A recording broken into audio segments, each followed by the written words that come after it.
Space Action Podcast with your hosts Chris Carson and DC and Shama. Welcome to Space Action Podcast, a division of Space Action Heroes, a webcomic you can find at spaceactionheroes.com. I'm DC and Shama. Alright guys, this is part 2 of my conversation with my buddy Kyle from Cornwall a few weeks ago. We ended up going a little long, so we made a two-parter. So without further ado, back to the St. Lawrence Riverside for part 2 with my conversation with my buddy Kyle Leclair. Man, like, I remember you got me hooked on Red Dead. You played the first one. I'm the root for the bad guy type of person. Yeah, I agree, yeah. You know what I mean? Well, so, like, I like the anti-hero. My favorite is the guy who's not necessarily a bad guy, but he's kind of an asshole, but he believes in, like, the moral good. like I was saying, the whole Sigma personality. Yes. Remember that earlier? Yes. Yeah. Like, Jack Sparrow's probably the most famous example of that. Like, he's not a bad guy. He's just kind of like he's like, I want my own and fuck you, but I'm not going to hurt you to get it. He's a different type. He's the Joker. Technically, like, he doesn't care. He's not embodiment Joker. of chaos. A Joker, but he's not like the Joker. No, but I mean that character, like, he's just the embodiment of chaos. But he does have a a moral compass. He doesn't necessarily, like, there is That's fair. Yeah, true, because you know? the Joker doesn't have that. He's more evil. He's on the evil side of that. Anarchy. Yeah. Yeah, he's more on the evil side when it comes to, like, giving a shit. But Jack Sparrow has this moral code. At the end of the day, if he likes you, you're his friend. He's got your back. He's the type of dude. The Joker don't have that. He thinks you're like, oh, that guy fucked me over. And you get in your car and you look in the backseat. There's a briefcase full of thousands of dollars. You're like, oh, he's not a dick. He's just got like his own little thing. He's like 10 steps ahead the whole time. Yeah. I like that idea, that character. Clint Eastwood's like that. I love that climax in fucking Good, the Bad, and the Ugly where he empties Tuco's gun. I just watched Red last night. Retired Extremely Dangerous. Oh, Bruce Willis. Dude, same guy. Right? Same guy. Yeah, 10 steps ahead. Like, man. He wakes up at 3:32 a.m. or some shit like that, and he strolls into the kitchen, and the guys go to the fucking wet team comes in after him to assassinate him. Yeah. They boot the kitchen door, and he walks up behind them around the other way in the hallway and just starts assassinating, breaking necks. And Did you see John Wick? I did. I love that movie. Yep. And then I watched The Hitman's Bodyguard. How was that? Which I find is sort of a ripoff of Red. It was good to watch it. I mean, if you're not picky about movies, like if you watch it just to watch it, Yeah, okay. it's like, Dude, Red is better. I saw that new Red Mission, is better. I saw that new Mission Impossible the other week. I have to give it up to Tom Cruise, man. I never gave a fuck about that franchise. I haven't watched a new one in years. Which one? But shit, it's 3? good. Number 9, 6 or 7. 6? What? He's good, dude. It's a fucking And good there's one action with movie. Jon Snow out, I think. I think it's a Mission Impossible. I'm not even sure. No, this one has Superman in it. Henry Cavill. He's got a mustache that cost Warner Brothers $3 million to CGI out of Justice League. But I swear to God, it's a true story. But oh my God, dude, it's a solid action flick. Like, there's a number of times in the theater we saw it in where people were shitting their pants. Like, he would fall off a building or like do some shit. You can feel he's like, he reminds me of Buster Keaton. He reminds me of Buster Keaton or Is there anything in there? what's his Charlie Chaplin. It's all you know what I'm saying? It's all about putting your body on the Gasp comedy. It's about putting Gasp. your life on the line. And like, I don't care what you say about his Scientology, his beliefs. He's a goddamn good entertainer, dude. There's several parts in that movie where Who like, cares about that shit, man? Who Yeah. cares about religion and I don't care about his personal life. Like, I want to see that doctrine dude fall and off. this and that? Like, Yeah. who cares, man? I want to see him climb up a rope to a helicopter because that's badass. Believe what you want to believe without denying somebody of their integrity and their humanity. He's waving Scientology like not in the face like a bunch of Catholics do all the time. Like, so I can't fault him. Like, he's not fucking on a pedestal or anything. I want to say something based on that, what I just said, but it's more of like, I'm going back to like this, like where religion or those types of thinking may have stemmed from. It doesn't really matter, but like this whole thing of like religion and race and whatever, it weirds me out, man. Like how people gotta sectify everything like that. It's like, and we're still clinging to it, like adamantly. yeah, it doesn't make sense to me. To me, it's like we've roamed the planet for like however much time. We've managed to diversify our gene pool enough to continue thriving in our species no matter what happens. And we choose to hate these diversities. It's the most fucked up thing. It's like, to me, that's the equivalent of saying, like, dogs and wolves shouldn't be together. Yes. Like, their DNA's the same. Yes. They've just diversified. 100%. They're not a different species. I agree. They're not a different race. They're not a different species. They Yes. have diversified enough to thrive and spread the gene pool out so that you avoid inbreeding. That's what I think the point of this is. Like, that's where I see where the human race is now. The one thing that I can't... defining race by, like, genetic alterations or, like, adaptations, color, like, dude, we still have the same fucking blood pumping through us. Like, to me, it's literally like saying a dog and a wolf can't mate. Like, yes, they can. I don't understand it. They're just diversified from the original gene pool they stemmed from, but not enough for it to be a separate offshoot or like a...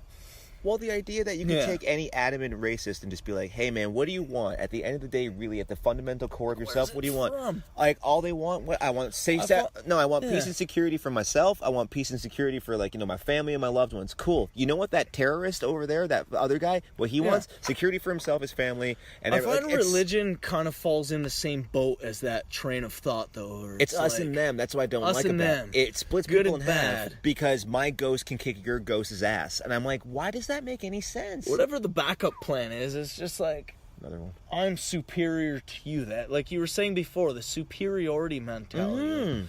Why does that matter? With no proof, I'm going to assume my race or religion's better than yours.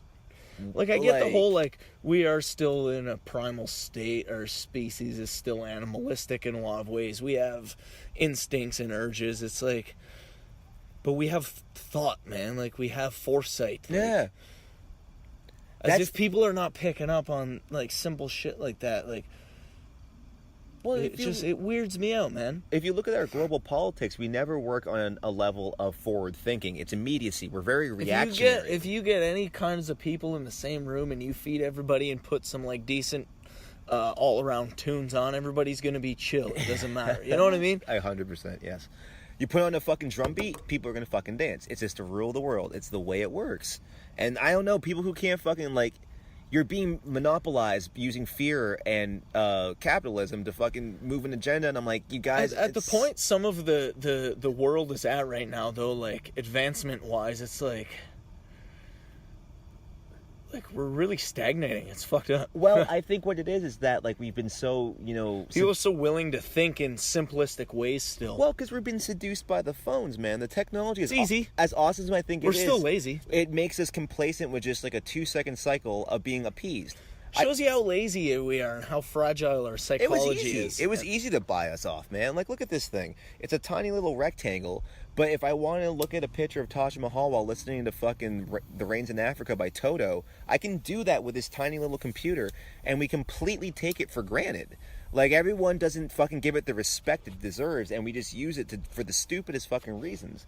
But yeah, no, technology is awesome, but we're using it for the most ridiculous reasons. It's been sold out for, you know, something that's supposed to be, inventive and intuitive, but instead is now... We weaponize everything. I find that's the crazy part. That's the other thing. But we're so weak and simple, but so complex and Kyle, advanced. Killing other people who can't defend themselves is so fucking fun. But that's the thing. That's what people like to do, is kill people who can't fucking defend themselves. We love it. There's two mentalities, like, I would say, almost. You can almost split into two. Like, that whole leadership and, like, follower mentality and the fucking just get along mentality. If you really want to simplify it.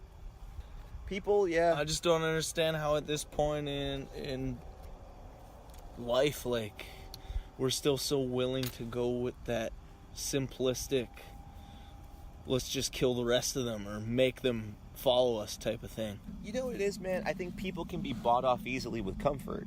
They prefer comfort over the laziness. Unknown. The laziness thing, like, I think enduring a good amount of suffering, like a healthy amount of suffering, gets you out of that. Whether it's fulfilling a routine and doing the same things whether you want to or not, or like not eating as much as you do, or whatever it may be, like a certain amount of suffering makes you a disciplined and healthy person. And people are not willing to suffer anything, and they cause themselves to suffer in so many other ways that they choose to desensitize themselves to.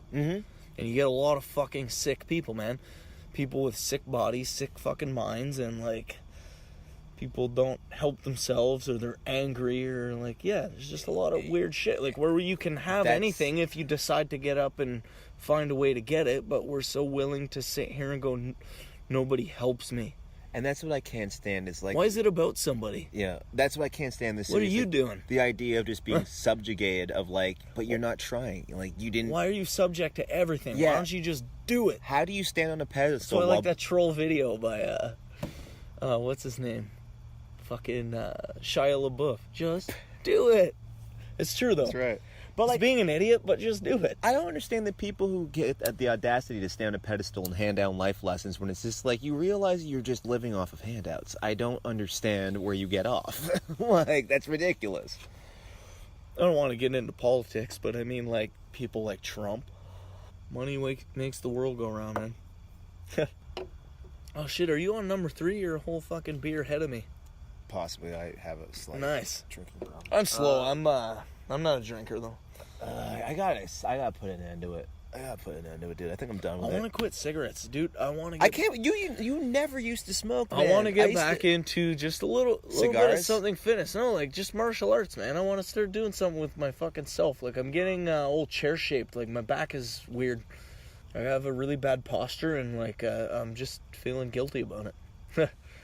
I don't know. I'm just being lazy. I'm being lazy and busy, and like I need to put more time into just eating and fucking moving around a bit, staying active. You got the domino effect going on there. Like the cigarettes are inhibiting your martial arts, therefore your body suffering from it. It's not that it's inhibiting. Like I haven't really been into martial arts stuff lately. Like I found my ninjutsu class. I did a good 4 or 5 year stretch in that. It was really refreshing. It was something I did as a kid because I wasn't into team stuff, and it was one of the cheaper things to do, and you really work on yourself. Right. So I stuck with it. I liked it. I liked that mentality. I liked the activities. I like that form of training, and I like trying to be a badass. Yeah. You know what I mean? So like that's something I'd like to get back into. Just it's always been a passion growing up. I still like it. I watch fucking martial arts movies like a dork still. Are you an MMA guy? Do you watch that? I'm a huge anime guy. Yeah. I even watch all the bad stuff. Like I'm huge on like what's proper form and what's fake and what's real. But like, oh man, I love my embellished anime shit and like kung fu movies and Japanese samurai movies and stuff like that. I can't deny myself those crazy pleasures. Do you remember the time you got so good at repeating phrases backwards? We used to record you. Yes, and we'd play it back, and you'd be like, Jesse's a pussy. And I'm like, oh my God, you got... They were perfect. It was insane. It took 2 seconds, though. You got really... I don't know what happened there. It was the funniest fucking thing. Me, Noodle, and Amber, we were all dying laughing. You guys were fucking... It was so choking on your laugh. Because you would be like, you'd be like, hold on 1 sec. I got it. Yes, and you play, like, you nailed it. It was the funniest thing I've ever seen. Like, you could take that show on the road, dude. Dude, I just, like, in life, about everything, I have this weird way of breaking things down. Yeah. No, I remember we talked about this once. I'm hearing my fucking, my boss there, he's met my sensei. He's come in and fucking eat dinner and whatever. And, they've had conversations about me, and the sensei's talking about just, like, my ability to, like, remember Japanese terminology and how the language works and like, how these techniques work and whatever. It's, like, basically my ability to, like, break things down in a mechanical way and see them from different angles in my mind. Fuck's sakes. I hate the fuck. Yeah. Fucking the boss there was telling me that. He's like, that's what he says about you. He talks about like how you would just break these things down and remember terminology and like these weird mechanics, and like once I learned it. The irony is neither of us were very like good students, but we weren't dumb guys. You know what I mean? Like honestly, it depended. You're talking about school, maybe. I was a good student in different aspects, different disciplines. Like I remember in shop you were good, fucking music you were good. If you saw me in the dojo, I bet you would like you'd see me a different way. You'd be like, who the fuck is this guy? I guess It's like seeing me at work now. right. You know what I mean? I guess under the rationale, if you were to fucking pull up to the high school and saw us hanging out front smoking weed out of a pill bottle in the parking lot of Midas, you'd be like, well, those aren't ideal students. Well, let's not put them in the yearbook. But how much fucking knowledge was in the well? Do you know what I mean? I think we just learn differently, dude. I don't learn... We were so high-strung and so far ahead of the normal, what we were exposed to for the most part. We were smarter than most adults we met.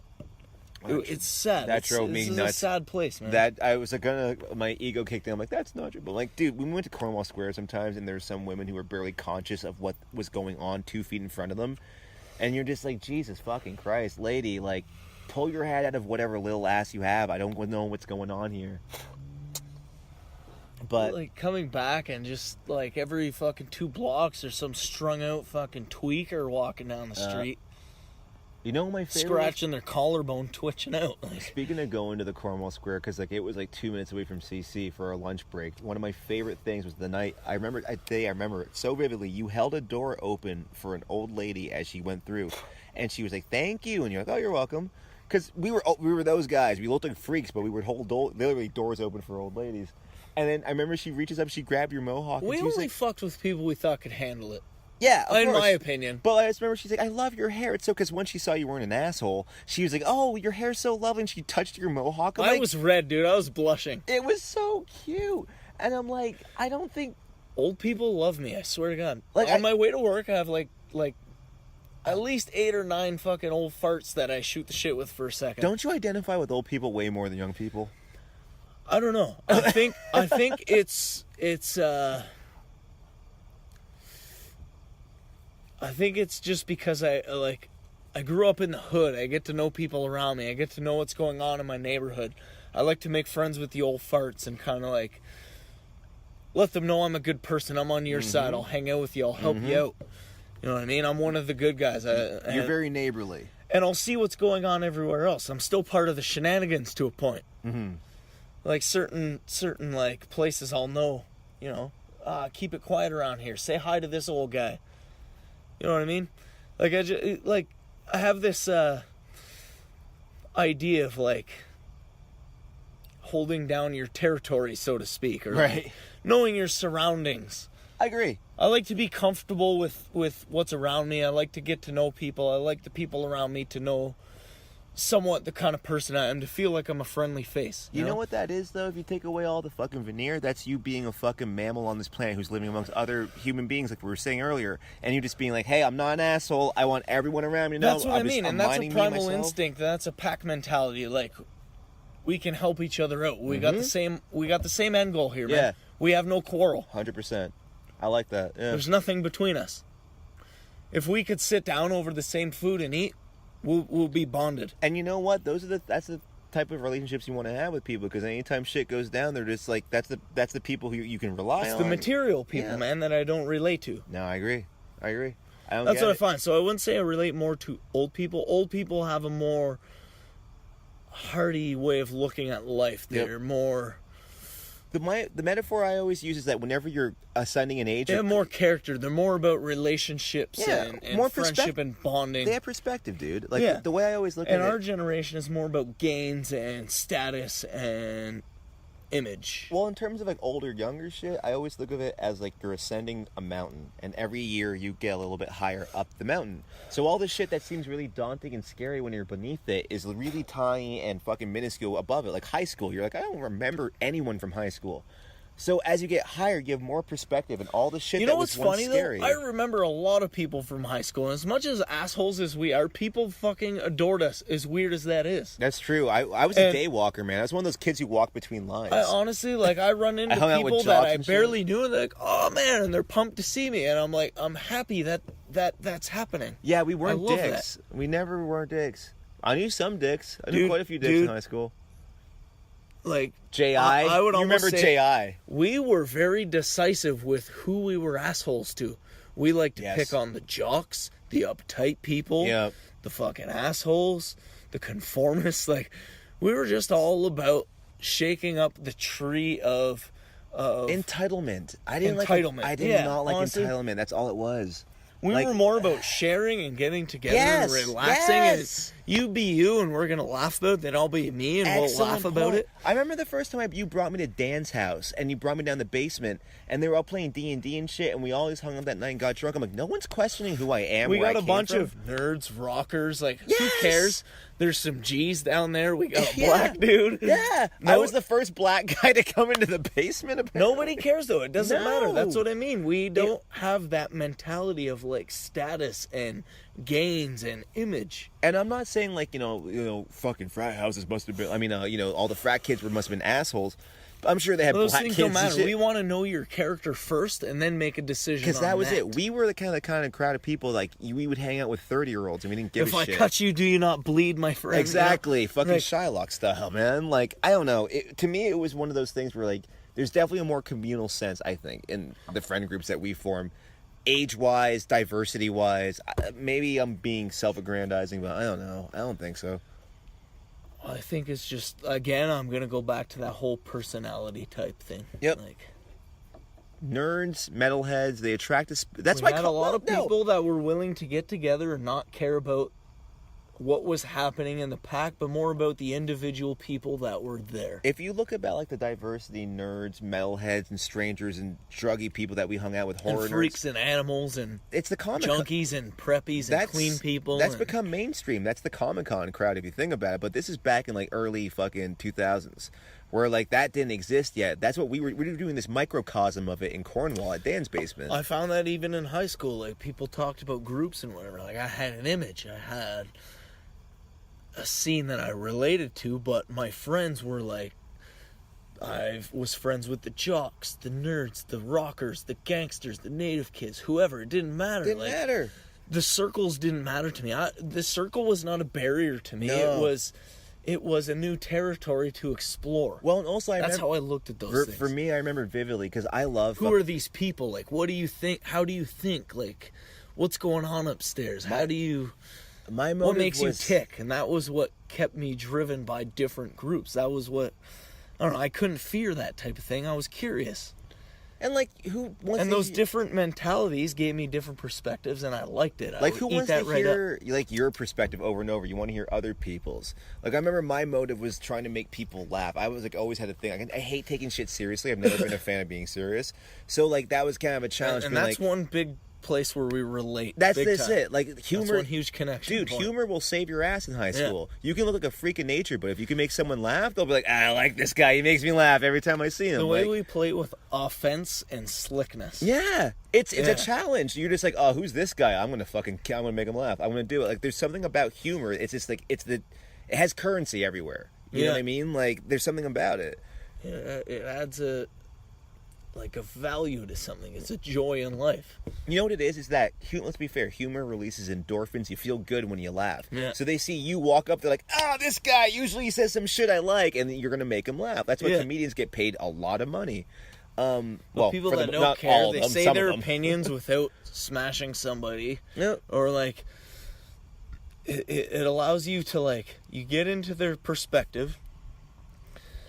You can see it from their point of view without having to agree with it. Mm-hmm. That's what I like about like things like Good point. harsh humor or dark humor or like playing with that line of offensiveness. Right. It allows you to look at something from an angle without agreeing with it. Yeah.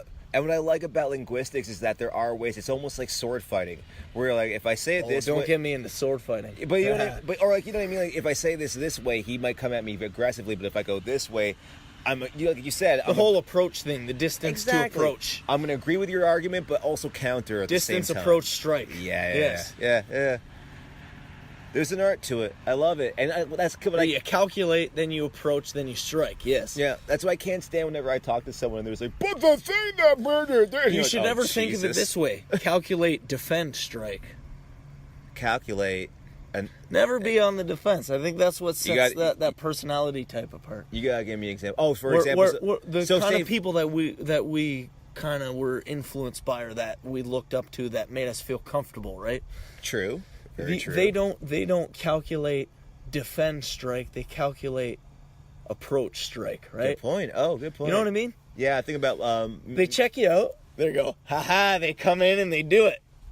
And then you deal with it later. And then it's like, yeah, That's right. that was the move. And then you decide how you felt about those moves. That's all the best teachers, man. Like they Do it and they show you how it's done. Yeah.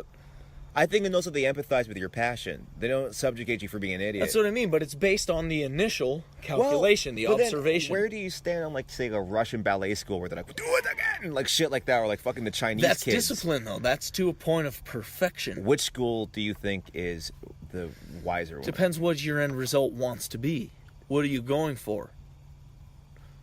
Are you going for an all-around buzz where you can relate and be that guy, or do you want to be that guy that draws everything out of you to be whatever that end result is supposed to be? Like, if I want you to get angry, I do certain things to piss you off. If I want you to laugh, I tell you jokes. Right. That's what I mean. It's like that difference of Stanley Kubrick and Judd Apatow. Some people are like one or the other naturally, where they feel it out and they go with the flow and they adapt. Some people are like, it has to be this way, and they control it and it bothers them. But sometimes you require one or the other, and that's what you want for that specific end result. So if I'm going to go and do, we'll say again, my martial arts, I want somebody that's watching me and correcting me and telling me that this is not good and that's not good, and blah, blah, and do this, do this, do this, do this. But if I'm in a group of people, like, I don't want to maybe only talk about these things, or I don't want to get upset about the things that make you upset, or I don't want to make you laugh at the things that make me laugh. I want to find what your sense of humor is and make you laugh. Right. I want to find the things that make you mad and avoid them. You know what I mean? So that's that calculate approach. No one else. And what do you do with the strike? Well, what I like about that is that train of thought is kind of like your yes and. That's what they taught us in improv.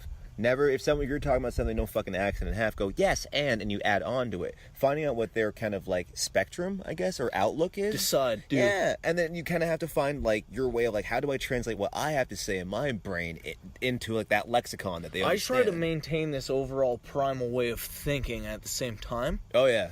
So a lot of my decisions stem from things like that. It's like, look, think, decide, and then go do. Yeah.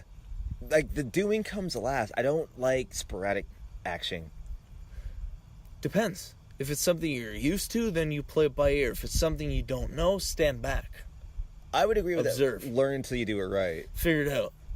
But you know what my favorite thing is? When you reach that stride where you can do it in your sleep, Yes. you have to earn it. I love that stride, but you have to learn, and it's usually the fault of younger people. You want to hit that stride before you've earned it. You want to talk the talk before you can walk the walk, and that will fuck you in the ass. You know what I think every is a time. good way of looking, and I think this may almost reduce the fear of death. Having kids has changed my perspective. Oh, indulge. Okay? After having several children, I'm at 3 now. I believe that part of life is I've taken a lot of different disciplines in life. Okay, so there's paths in life and there's ways of getting there. And solid teachers will guide you through the roughest of shit, or at least tell you which path you need to go on, whatever the path may be.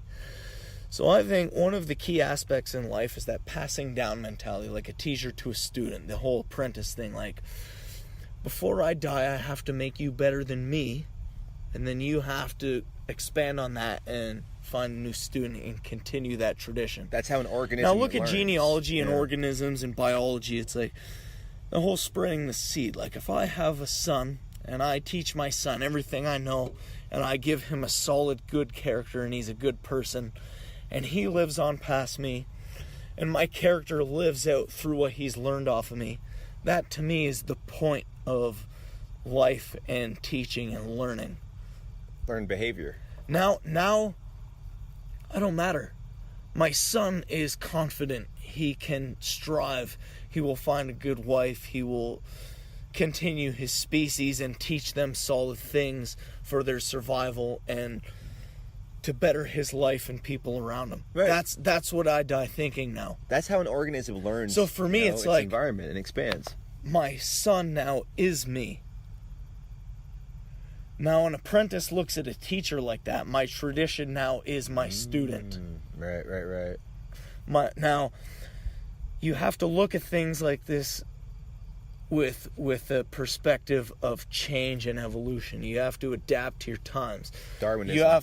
In order for somebody to learn everything you've known faster than you've learned it, you have to skip the mistakes. So you have to tell them what your mistakes were and teach them how to avoid those. They will find their own mistakes, find ways around those. Expansion, evolution. Well, and also look at it from You can't make somebody do something the same way every time. No, because even like from the perspective like politics or Jesus, even a restaurant, you can only work with the environment that you're given. Yeah. You're not going to be able to cater to the same I heard a crowd. quote in a game that hit me like a ton of bricks, man. This one character, he comes down, they have these little flavor quotes, and he says, "Tradition is the corpse of weakness." Of wisdom. Sorry. Tradition is the corpse of wisdom. Because why institutionalize a good thought?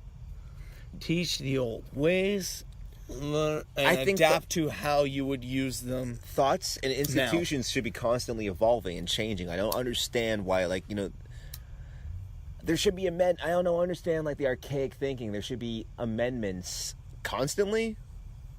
Reevaluate, votes once every 4 years. And also, for God's sakes, find out a voting system that works. Everyone has a fucking phone in their pocket.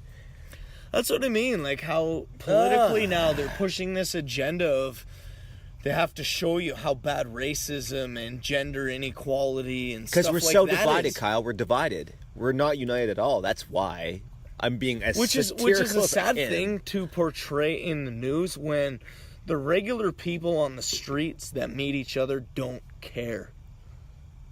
It's all segregated problems.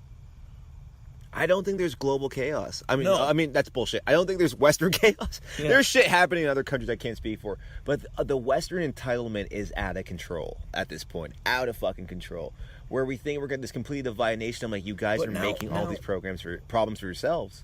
But what's happening? Why are they trying to make us focus on each other so much instead of them? Us and them, dude. Division. When we should know the government should be helping us. We should know their agenda. I think a long time ago, around the time that they fucking gave Kennedy a convertible ride in Texas and fucking had Nixon administer more troops into fucking South Korea, that's when you start to see a global fuck you to the American people. We don't care what you want. You should see the propaganda videos they watch. Actually, there was a really educational one that was put out.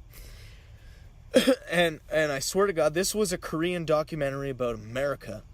And about just our psychology and our way of thinking. It was nothing about that whole, us and them. It was about how, say, for example, they were showing when people on Oprah get things in gift baskets or cars, and they're like, blah, and they're losing their minds, and they're in complete pandemonium.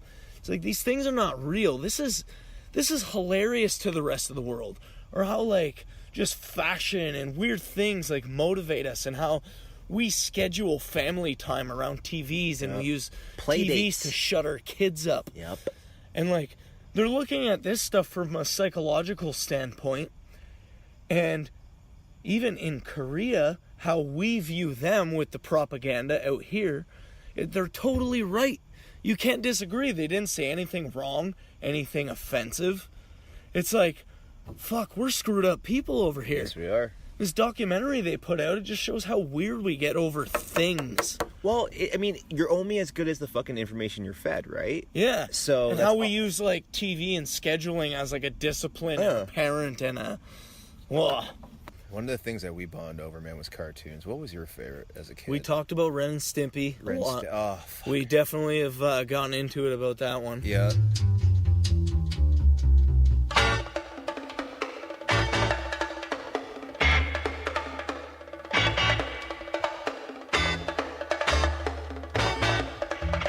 I've season 1, to 4.5-ish. I'm not a huge fan of like the Too Hot for TV era, like the resurgence. I like the classic Ren Stimpy. I don't know. Haven't really. I don't seen like the them that much. Nickelodeon redo. No, me neither. But like the classic John K episodes, man, are fucking so patient and disturbing. I like that it was like back in the day how they had it was like there was almost it was a borderline being gay innuendo. Oh yeah, It was borderlining just being innuendo. Mm-hmm. Then when Nickelodeon took over, they went all out. yep.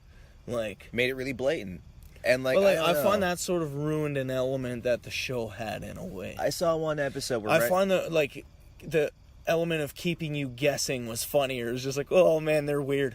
I saw one episode where Ren and Stimpy went to a beach salon and they were like rubbing girls' tits and shit like that. They Yeah. were claiming to be soap dispensers. I'm like, no. Or the Great Outdoors episode where that naked guy's in the pond out in the middle of the woods. Yeah. Like, creepy. Like, He was I- actually the Tooth Fairy as well in an earlier episode. I smell something stinky. That guy. Oh yeah, my with god. with the stinky he's roots. the All I got left are these smelly holes. He's the grandpa also in the episode. Like, remember he's just leave him with grandpa, and he's holding them in the bathtub, and he's whistling Hall of the Mountain King. Oh Jesus! Oh my God! Oh man, what I love about that show was that they were just adamantly. I found out one, John Kay went to school with some of my teachers I had at animation school. Two, is from Scarborough, like not that far outside of Toronto. He's Canadian. I had no idea. Three, he's also apparently kind of a pedo. Anyways, the most important fucking thing is that show defied people to be like, look at this shit. Look how stupid and poorly drawn it is. Like, But it was clever and full of wit. It was fucking twisted. It was Yep. dark. It was so deep on so many other levels. it's like what Tex Avery's kid drew on his binder. Like, just really disturbing, but like, I love those oil paintings whenever they show a close-up of someone's The face. close up of the skin cracks and the moles and Like the the hair sticking out, pulsing and the veins and shit. scabs, and the veiny necks. If you can buy some of those cells, I would throw down good money. for That something. scene with the walrus at the door, the rubble latex- nipple cells. Do I know you? Did my wife send you? Yeah. Call the police. Do you have any rubber walrus protectors? Call the police. That's one of the best episodes of cartoon history. If you've ever never seen that fucking episode. Fuck. What else was there? I've always found a recurring theme though, and my mom has always backed this up. I've always liked stuff with classical or like a heavy like music influence. John Kay, all that jazz background, and Yeah. like Bugs Bunny with all the classical tunes Fuck, and yes, that's right. The sound, and what I liked instruments for all the sounds. what I liked about Bugs Bunny is that you could tell each score was unique to each cartoon. Yeah. Like, pixicators were perfectly matched to the way Sylvester was tiptoeing around the room. Yeah. And that shows because they had the artistry. live arrangements. That's for right. That. Yeah, Full yeah. orchestra for just cartoons. I love that. I can't remember who got. I think I got you into Star Wars if I remember correctly, because I've been a Star Wars nerd since I was 2. But I'd say you you were a you casual. kept it going. You picked it up a Yeah. little. When the newer ones were coming, when 2 and 3 were the coming out, prequel Kool-Aid. you sort of kept me into it, even though we already knew they were going to be bad. Yeah, that's right. And you kept me on the path, we'll say. I remember vividly downloading episode 3 before it came out, and you came over, and I was like, "Do you give a shit?" And you're like, "I just want to see the fight at the end, the lava fight," and we watched that. But I think that's like by then we were like, "Yeah, we're good. We don't." I hate yeah. you. But yeah, no. What I love about like Ren Stimpy and all those cartoons, man, is that like they kind of just pushed your brain to being like, don't watch conventional shit. Don't fucking put your head in this myopic box of just the same message over and over. It's okay to swing for the weird. It's okay to be completely I out like of the the box. boundaries it was pushing. Just like that whole gross out factor and the awkwardness. And it's like, it totally had its own, like, this sociopathic element to it. I don't know, man. I think at the end of every episode, someone turns into a psychopath. Someone Yeah, loses and- their goddamn mind. It's the but best it was, thing. at the same time, it was like almost like that background stuff you're thinking anyways, but Yes. you maintain. Yeah. That's what drew me in. It was so real, Yep. but so fucking like out there. I can't think of another cartoon that was that visceral. You know what I mean? Like, I like Beavis and Bud, I like South Park, but, like, no one was like, look how fucking twisted this Chihuahua is. What's wrong with him? He wants pecs. He's a maniacal maniac who wants pecs, and he fucking, like... Dear God, please bless me with huge pectoral pectoral muscles. And he hates his roommate. He has this weird abusive relationship with his roommate. Like, I don't understand how they became friends. I don't understand why he fucking beat That's what I mean. I liked when you were guessing if they were just weird gay couple. It was funny. Like, what the shit was going on? I also like the idea that... Why are they doing this? You always were wondering. You were always in this limbo of what the fuck. Well, I always assumed it was John K. being a big fuck you to, like, Tom and Jerry's, or, like, Rocky and Bullwinkle being like, Ren and Stimpy, why can't they just be two fucking weird animals? I don't give a shit. Like, it was such a fuck you to everybody. Chihuahua and a fucking obese cat. The worst drawn Chihuahua and cat you have the ever horse seen. was epic. Oh, I fucking love Mr. Horse. Like, Mr. Horse Pops, you know what? Mr. Horse would make a good goddamn tattoo. Just his face. Yeah. It's gonna happen soon. That's nuts. You gotta get a banner Make good on it. choices. You gotta put a banner on it, and fucking, you know goddamn well what that banner's gonna say. Well, sir, I like it. Yo. One episode. One. Gritty kitty litter. Nah. Yes. Nope. He liked it. No, he didn't. Yes, he did. Nope. What do you think? But And he he didn't goes, say it. "Oh, sir." Nope. He goes, "I like it." Bullshit. What does he say? Show me right now. He says, Gritty kitty litter. why, he smells the litter, but as well, I can't smell a thing. There you have it, folks. Gritty kitty litter, trust me. He says he likes it. No, Come no. on, find it. Okay. I'm gonna edit this out, but you're fucking wrong. You motherfucker. Actually, you know what? I'll fuck it. I'll leave it. I have the DVDs too. I'm gonna go over them with a fine-tooth comb later. Cause fuck you. Ren Stimpy. Gritty kitty litter. Gritty Mr. Horse. Gritty kitty litter, Mr. Horse. Mr. Horse. What did I say? Gritty kitter litter? Did I say that You drunk bitch. already? No. Dude, we're old. We're 30-something. Yeah, that's all it takes. I'm telling you, man. 3-day hangover. That's all I Halfway gotta through say. the second tall boy, you're feeling it. Admit it. Oh, for fuck's sake. Admit it. Like, fuck's sake. I've been up since 6:30 in the s- morning. I'm fucked right now. It's ridiculous, dude. After sometimes, you know Of course, what? it's hitting me. I've also started doing the highball drinks at home. I just have, like, you know, a rum on ice. I also ruthlessly smoke dope. That doesn't help. Here it is. But, like, yeah, no, sometimes at home I just have a highball. And you're just chilling at home. And of course, you make the tall drinks, right? When you're at fuck's sakes, you make the tall drinks. So you don't have to get up. Exactly. 'Cause nobody's gonna pour it for you. Exactly. You gotta make two messes. Fuck And then that. next thing you know, you're at a bar and your fucking tolerance has gotten comfortable. You're keeping this. It's pretty funny. You're keeping a bunch of this. I'm gonna fucking find it, and everyone's gonna hear how fucking wrong you are. Think of what it can do for your home. Wait till I tell the missus about... And what are your feelings about that, Mr. Horse? No, sir, I don't like it. Oh wait, what the shit? That wasn't gritty here. Why? I don't believe it. I can't smell a thing. Well, friends, there you have it. Was that it? Pretty kitty can do that for Oh, you just annihilated me on public net What's space. up? Dirty bitch. Oh, all right. All right, That's touche, the note. sir. That's the note we Shake ended on on. it. Shake on it. You win. Fuck's sakes. You are the victor. All right, man. That's the note we ended on. That's awesome. Well, that's Space Action Podcast.